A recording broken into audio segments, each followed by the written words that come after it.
And I'm watching how smoothly you use the slide, and having just bought one, I know how hard that is. I was the same way when I first picked it up, and just rattling all over the place, and it's just one of those things. You keep doing it and keep doing it, and I wasn't really focused on trying to worry about getting strings to not rattle or anything like that. I just kept playing, whether it was good or bad, and it just kind of eventually became better.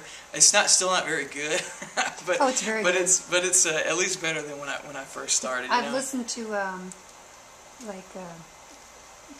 Kelly Jo Phelps and some other people, and I Googled like the Delta Blues, and I've listened to some of that, and as they're all great, and it's just fantastic, but even they get some of the string rattling, so I've got to learn not to be hard on myself. No, you can't be hard on yourself, and a lot of that stuff, if it's not chronic, it makes it even cooler, because it just gives a realism to the song, because like I said,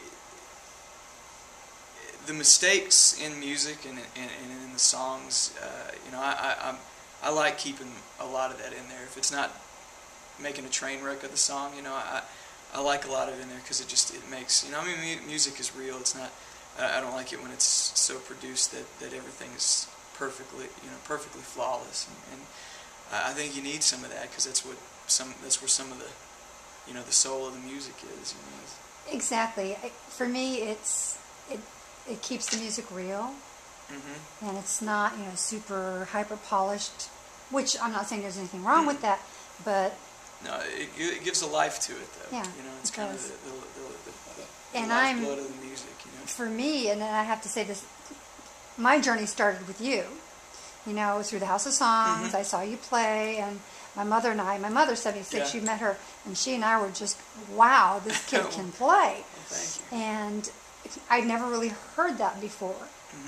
And I came and saw you again, and I said, well, this is pretty interesting. And that's why when I wrote the little bit, a piece about you, I said, I went out and I got myself, the slide, and it's so much fun. And I have to say thank you to you for that, because you've opened up a whole new window for me. I've discovered, like I said, Kelly Jo Phelps, Rory Black, who's a female Delta blues player, and she's just amazing. And just so many new things to discover. So for me, I have to say thank you to you for that. Well, thank you so much. That means a lot. Because in regards to that, I try. I'm so fortunate to have to have someone like Ray Wiley Hubbard in my corner, and as an influence, and as a kind of a mentor, and he taught me so much about, and still is teaching me so much about, what music should be, and the types of music, that just really speaks to me.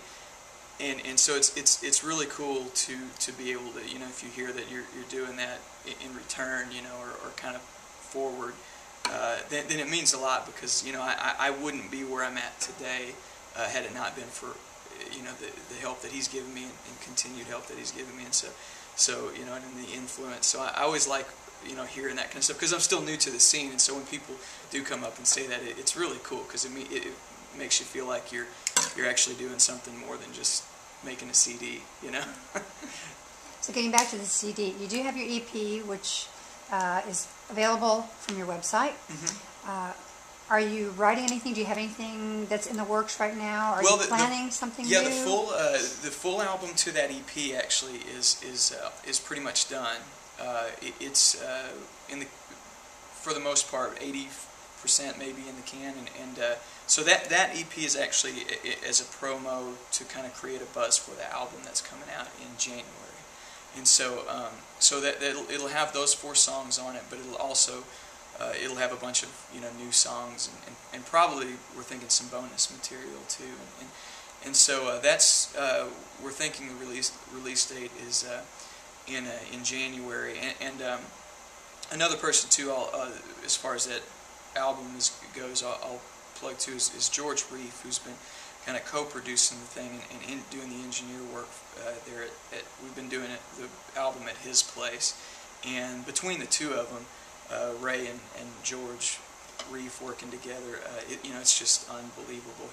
He's got a lot of skins on the wall as far as music. He's a bass player, and he recently was out with the Courtyard Hounds, the Dixie Chick sisters, the two of them. He did some work with the Dixie Chicks. He was out on tour with Jacob Dylan when he had his I don't know about his newest album, but his maybe second newest. I don't know where he's at right now as far as albums, but he was with him. And then if a lot of people may know, if you're ever a Black Crowes fan, Chris Robinson had a solo thing, and it was called Chris Robinson and the New Earth Mud, which is a really cool album if you ever get a chance to check that out. But George was he was the bass player for New Earth Mud. So, but like I said, between Ray and George, they're both, individually music genius in my opinion, and in probably most people's opinion, but you put them together and you just get something unstoppable. So we're almost done with that record, and that's what we've got in the works. As far as writing songs, I've got probably another album and a half written, so after this one. So hopefully if people dig what I do with this first album, then the second one will come out not that long afterwards, hopefully. But yeah, I love to write, so I just keep writing, whether it's in album form or not. So we'll see what happens, though. So where can people